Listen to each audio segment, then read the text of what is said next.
Hello viewers, কেমন আছেন সবাই? তো আশা করি সবাই অনেক ভালো আছেন। আমি আপনাদেরকে আজকে অল্প খরচে আপনারা কিভাবে বাথরুমের বা ওয়াশরুমের ময়লার সেফটি ট্যাঙ্কি তৈরি করবেন, তো এই কাজগুলো দেখাবো। তো এখানে আমরা একটা সেফটি ট্যাঙ্কির মধ্যে বাথরুমের ওয়াশরুমের পাইপ ফিটিংসের কাজ করতেছি। তো এই কাজগুলো দেখাবো আর বাথরুম দেখাবো। আসলে আপনারা কীভাবে যে অল্প টাকার ভিতরে সেফটি ট্যাঙ্কিগুলো তৈরি করবেন, কী দিয়ে তৈরি করবেন, হয়তো অনেকেই আমাকে প্রশ্ন করেন বা ফোন দেন যে ভাই আসলে কীভাবে আমরা কম খরচের ভিতরে অল্প জায়গার ভিতরে কীভাবে আমরা ময়লা ট্যাঙ্কিগুলো তৈরি করবো। তো আসলে দেখাই আপনাদেরকে। প্রথমে এখানে আমরা মাটির বা কুমারের পাট বলা হয় আমাদের অঞ্চলে, কুমারের পাট, এগুলা কিন্তু আমরা এখানে এটার হাইট 6 ইঞ্চি, 8 ইঞ্চি, 7 ইঞ্চি এরকম উচ্চতা আর কি এগুলার।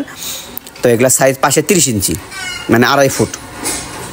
এগুলো এক এক জায়গায় এক একভাবে মানে গাড়া যায় আর কি। আমাদের অঞ্চলে নর্মালি 25টা 30টা করে এরকম কুমারের পাট পুঁতে দিয়ে তারপরে কিন্তু ময়লা ট্যাঙ্কি তৈরি করে বাড়ির যে কোনো এক পাশে, বাড়ির পরিত্যক্ত জায়গায় এগুলা কিন্তু ময়লা ট্যাঙ্কি করা হয়। দেখেন এখানে 35টা কুমারের পাট গাড়া হয়েছে, যার গভীরতা হয়েছে প্রায় 20 ফুটের মতো। 20 ফুট একটু কম হয়েছে আর কি, ধরেন 20 ফুটই।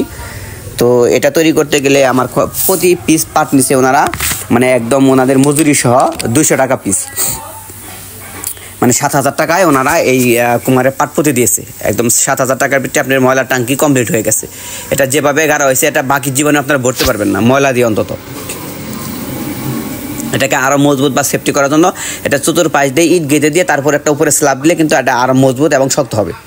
তো আসলে আপনারা কিন্তু এইভাবে ময়লা ট্যাঙ্কি সেফটি ট্যাঙ্কি তৈরি করতে পারবেন। যারা অনেক সুন্দর ডিজাইনের বাথরুম, ওয়াশরুম, গোসলখানা এগুলো তৈরি করতে চান বা টিন শেড ঘর দিতে চান বা টিনের ঘর দিতে চান, তারা অবশ্যই আমার চ্যানেলটা ভিজিট করবেন। কারণ আমার ইউটিউব চ্যানেলে কিন্তু অনেক সুন্দর সুন্দর ডিজাইনের বাথরুম, ওয়াশরুম, ঘর, টিনের ঘর, half building, tin shed building, অনেক লেটেস্ট আইটেমের আধুনিক ডিজাইনের ঘরের ভিডিও কিন্তু আমি নিয়মিত আপলোড করে থাকি। টাইলস এবং পাইপ ফিটিংস কাজের যে কোনো তথ্যের জন্য আপনারা আমার সাথে যোগাযোগ করতে পারেন। তো এখানে আমরা একটা বাথরুমের কাজ করেছি। টাইলস এবং পাইপ ফিটিংস কাজের যে কোনো তথ্যের জন্য আপনারা আমার সাথে যোগাযোগ করতে পারেন। আর যারা ভালো কোয়ালিটি টাইলস এবং পাইপ ফিটিংসের কাজ করাতে চান তারা আমার সাথে যোগাযোগ করতে পারেন। আমরা বাংলাদেশ যে কোনো প্রান্তে গিয়ে এরকম ভালো কোয়ালিটি টাইলস এবং পাইপ ফিটিংসের কাজ করে থাকি। এরকম বা half building, tin shed building, টিনের ঘর, এগুলো ঘরের এবং বাথরুম ওয়াশরুমের কাজ করে থাকি।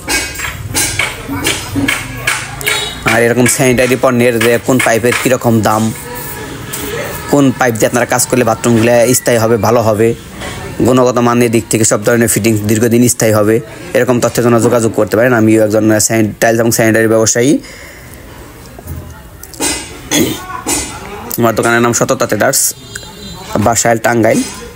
যে কোনো তথ্যের জন্য যোগাযোগ করতে পারেন। তো সবাই ভালো থাকবেন, সুস্থ থাকবেন। আর আমার এই ভিডিওগুলো যদি ভালো লাগে অবশ্যই চ্যানেলটি সাবস্ক্রাইব করবেন, ভিডিওটি লাইক দিবেন। আর যারা আমাকে দিয়ে কাজ করাতে চান বা পরামর্শ চান তারা ভিডিওটি শেয়ার দিয়ে রাখবেন। আমি ডিসক্রিপশন বক্সে আমার নাম্বারটা দিব, ওখান থেকে সংগ্রহ করবেন। এই যে এই বাথরুমগুলো আমাদের হাই কমোড, লো কমোড দুইটাই কিন্তু এক বাথরুমে আমরা কাজ করে দিই।